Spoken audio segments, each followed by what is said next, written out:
안녕하세요, 가치환입니다. 1월 16일 목요일 국내 시장이 마감되었습니다. 자, 오늘은 전날에 미국 시장에 좋은 기운을 받아서인지 다시 한번 코스피 코스닥 모두 빨간불이 들어왔습니다. 일반적으로 갭 상승으로 출발했었다면 어제처럼 갭을 메울 수도 있었는데 오늘은 오후장에도 지수가 무너지지 않은 모습이 나왔습니다. 그래서 오늘 코스피는 2527포인트로 마무리되었고 또 코스닥은 오히려 오후장에 더 힘을 내면서 오늘은 1.7% 급등으로 마무리되었습니다. 자, 그리고 시총 상위 종목들을 보더라도 그렇게 크게 많이 빠진 종목들은 보이진 않는 것 같아요. 반면에 눈에 띄는 것은 반도체 관련주가 굉장히 좋은 흐름이 나왔었고 또 바이오주의 흐름도 괜찮았습니다. 그리고 코스닥도 마찬가지로 크게 빠진 종목은 없었고요. 그래도 가장 눈에 띄는 것은 제약바이오 업종들, 이쪽이 가장 많은 상승률을 보였던 것 같습니다. 그리고 코스피 수급을 살펴보면 오늘은 모처럼 외국인의 5천억이 넘는 많은 순매수가 들어왔고 지난 1월 9일 이후로 일주일 만에 많은 순매수로 전환이 되었습니다. 그리고 코스닥도 마찬가지로 외국인의 많은 순매수가 들어왔고 오늘은 기관도 마찬가지로 많은 순매수가 들어왔습니다. 그리고 삼성전자, 코스피와 마찬가지로 일주일 만에 외국인의 순매수가 들어왔고 규모는 조금은 아쉬운 것 같아요. 550억 정도, 1000억을 넘지 않은 만큼 조금은 아쉽다고 생각이 되고 반대로 SK하이닉스는 오늘은 무려 4,800억의 많은 순매수가 들어왔습니다. 그리고 종가도 다시 한번 20만원을 돌파했습니다. 그리고 삼성바이오로직스, 이 종목도 오늘 흐름이 좋았었고 모처럼 외국인의 많은 순매수가 들어왔었네요. 기관은 8일 연속으로 순매수가 이어지고 있고요. 자, 그리고 조선주도 여전히 흐름이 좋았었고요. 하나오션은 오늘도 외국인의 이탈 없이 소폭의 순매수가 들어왔습니다. 자, 그럼 이어서 주차별 매매 동향에 대해서 살펴보도록 하겠습니다. 1월 16일 외국인이 가장 많이 매수한 종목은 SK하이닉스, 삼성전자, HLB, 삼천당제약, 유한양행. 오늘 외국인은 반도체하고 제약바이오 업종들, 이 밑에도 제약바이오 업종이죠. 이 두 개 업종에 가장 많이 집중을 했던 것 같습니다. 그리고 기관도 유한양행, 현대일렉트릭, 아모레퍼시픽, 효성중공업, 하나솔루션, 이렇게 순서대로 매수했습니다. 자, 이어서 해외 증시를 보겠습니다. 어제 미국 증시는 모처럼 한 차례 큰 반등이 나왔습니다. 나스닥이 2.4% 상승이 있었고 S&P 500도 1.8%, 또 다우지수도 1.6%의 반등이 나왔습니다. 그리고 반도체도 2.1%의 반등이 나왔죠. 자, 그래서 어제 미국 시장이 한 차례 크게 반등이 나왔던 것은 어젯밤에 미국의 소비자 물가지수 발표가 있었습니다. 예상을 했던 것은 2.9%였고 실제로 뚜껑을 열어봤을 때도 2.9%가 나왔습니다. 그래서 시장이 물가가 뛰지 않았구나 라는 생각과 함께 굉장히 좋은 흐름이 나왔습니다. 그렇지만 완전히 미국 시장이 돌아섰다, 그렇게 보기에도 조금 어려운 구간이라고 생각이 되거든요. 어쨌든 지난달부터 추세를 봤을 때는 약간은 내리막길을 타는 듯한 움직임이 나오고 있고 그 때문에 오늘 밤에는 어떤 흐름이 나올지 모르겠지만 우선 1차적으로 가장 중요한 것은 21선 있죠? 미국 시장도 21선을 돌파하는 흐름이 나와야 되겠죠? 그리고 직전 고점을 돌파한다든지 조금은 지금의 추세를 역행할 수 있는 흐름이 나와야 될 필요가 있습니다. 하지만 그래도 걱정스러운 이슈는 지나갔다고 생각이 됐고 그리고 또 오늘 오전에는 금통위 회의도 있었습니다. 물론 국내 시장은 금리 동결이 되었고요. 특별히 동결에 따른 시장에 어떤 변화는 나오지 않고 있습니다. 어쨌든 시장도 일부분 예상을 했다고 볼 수가 있겠죠. 그래서 2달 정도 금리 인하가 있었고 세 번째 달에서는 금리가 동결되었다, 그렇게 보시면 될 것 같습니다. 물론 지금 내수 경기 침체 우려감이 있기 때문에 국내 시장도 금리 인하를 하지 않을까, 그런 생각도 충분히 많았을 거예요. 하지만 지금 미국 경기도 너무 좋고 또 환율 문제가 계속 발목을 잡고 있습니다. 그렇다 보니 금리 동결이 되지 않았나, 저는 그렇게 판단이 됐고 그리고 금리가 동결되었음에도 불구하고 한 10시 반쯤 나왔죠. 시장은 굉장히 평이하게 움직이고 있습니다. 그래서 국내 시장의 금리 문제보다도 미국 시장의 흐름이 어떻게 바뀌는지 그런 부분에 보다 포커스가 맞춰져 있다고 볼 수가 있습니다. 자, 그래서 오늘은 다양한 업종들의 많은 상승이 나오고 있지만 그래도 가장 눈에 띄는 것은 SK하이닉스, 반도체 관련주에 좋은 흐름이 나오고 있습니다.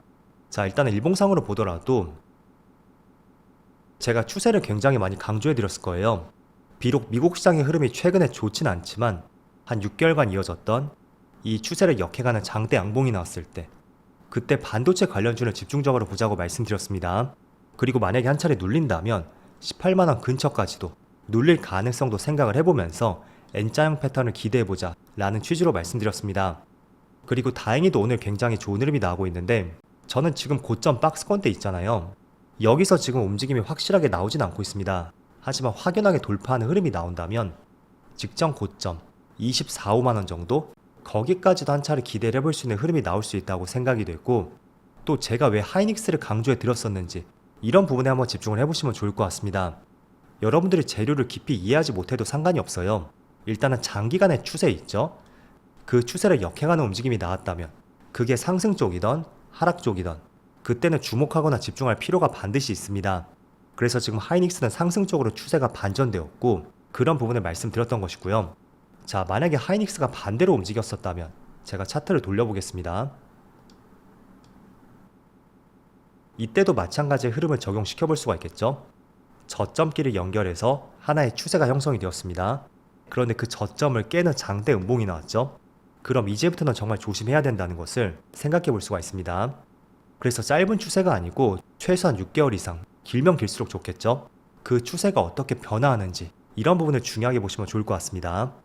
자, 그리고 우리가 어떤 재료를 접할 때 있어서 이 재료는 긍정적으로 볼 수 있는 것인지 아니면 긍정적으로 봤다고 해서 신뢰도를 많이 가져갈 수 있는지 또는 기대감을 더 많이 가져갈 수 있는지 그게 다소 애매하게 생각될 수가 있을 거예요. 그래서 그런 부분에 대한 기준을 조금 세워드린다면 저는 일반적으로 어떤 재료가 반짝할 때 그런 재료는 가급적이면 선호하지 않고 있습니다.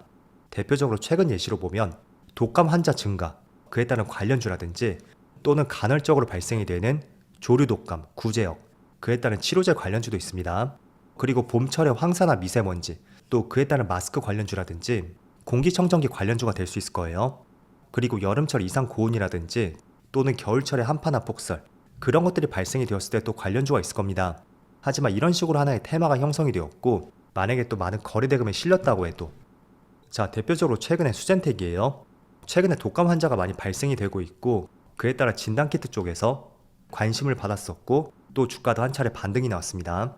자, 그렇지만 이런 재료가 얼마나 더 크게 이어질 수 있는지 저는 항상 거기에 대한 의문이 있습니다. 그래서 가급적이면 제가 건드리는 업종에 대해서는 몇 가지 기준이 있거든요. 일단은 특정 산업의 본질적인 업황 개선이 있어야 됩니다. 자, 대표적으로 반도체.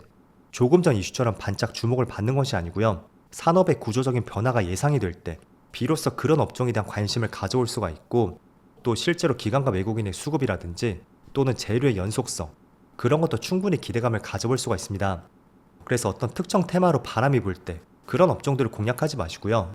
차라리 산업의 본질적인 업황이 개선이 된다든지 또는 업황의 구조적인 성장이 기대가 될 때 그런 업종들을 건드리는 것이 훨씬 효과적인 선택이 될 수 있다고 말씀드리겠습니다.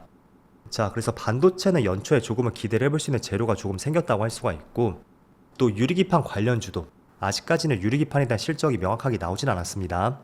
하지만 이번에 CS2025를 통해서 이 유리기판 분야에 대해서 업황에 대한 패러다임이 바뀔 수 있는 내용이 나왔었잖아요.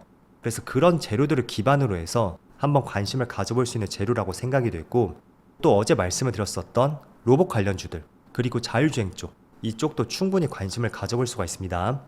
그래서 지금 재료를 해석하는 과정에 대해서 제가 두 가지 예시를 통해서 비교를 해드렸죠. 어떤 차이점이 있는지 아마 판단이 되었을 것이고요. 가급적이면 우리는 후자 쪽으로 투자를 해보는 것을 권장해 드리겠습니다. 그리고 외인들의 수급이 들어온다고 해도 첫 번째 섹터보다는 가급적이면 두 번째 쪽으로, 이쪽으로 외인들의 수급이 더 집중될 가능성도 있거든요. 그래서 그 외인들의 수급을 통해서 우리가 조금 더 신뢰감을 가질지 말지 그런 결정들을 충분히 내릴 수가 있으니까 재료를 조금 더 명확하게 해석을 해볼 수가 있습니다.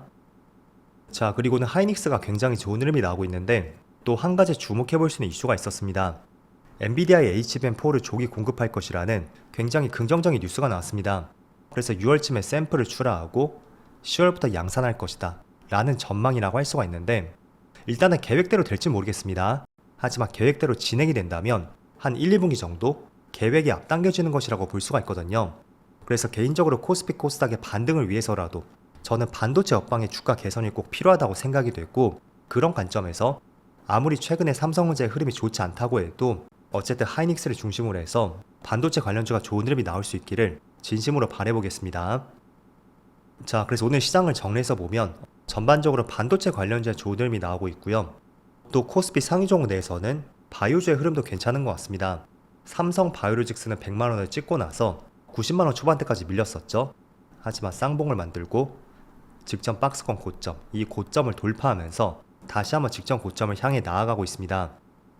또 2차원지 관련주도 조금씩 반등을 하고 있지만 아직까지는 큰 그림에서 봤을 때 조금 더 힘을 낼 필요는 있다고 생각이 됐고, 그런 측면에서 아직까지는 반도체와 달리 조금 더 시간이 필요한 시점인 것 같습니다.